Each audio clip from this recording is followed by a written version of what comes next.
আজকে সকালে উঠে অনেক দেরি হয়ে গেছে ঘুম থেকে উঠায়। তা রাঁধবো কি, আর অফিসেরও টাইম হয়ে যাচ্ছে, এই জন্য তাড়াতাড়ি কি রান্না যায় সেজন্য ভাবলাম খিচুড়ি রাঁধবো। খিচুড়ি তাড়াতাড়ি হয়ে যায়। পেঁয়াজ রসুন ছুলে কুটলাম, এবার মরিচটা ধুয়ে ফাটতেছি। খুব দেখে শুনে ফাটতেছি, নাহলে হাত কেটে যাওয়ার ভয় থাকে, তো এই জন্য আস্তে আস্তে কাজ করতেছি। ব্যাচেলার জীবন আসলে খুব কষ্টের।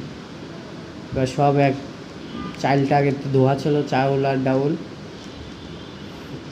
ওর ভিতর পেঁয়াজ দিয়ে দিলাম, পেঁয়াজ মরিচ দিয়ে দিলাম, ওই যে আমার খিচুড়ি। এবার আমার মশলা দেবো, তেল দিয়ে দিলাম, অল্প তেল, গ্যাস্ট্রিকের প্রবলেম হয় তো। হলুদের গুঁড়া,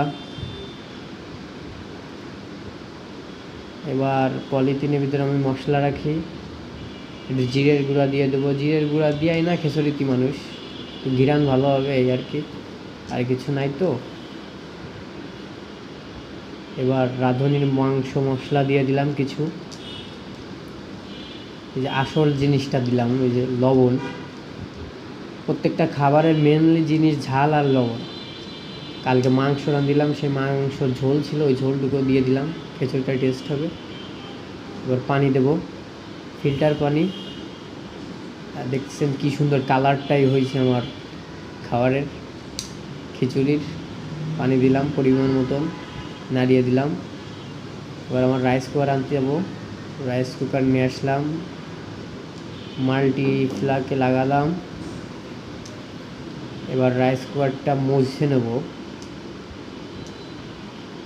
পানি আছে তো তলে, নাহলে রাইস কুকারে ঝামেলা করে, কারেন্ট তো। ভালোভাবে মুছে নিলাম। এইবার আমার জায়গায় বসাই দেব। সবাই আমাকে ফলো করবেন, ভালো ভালো ভিডিও করব ইনশাল্লাহ।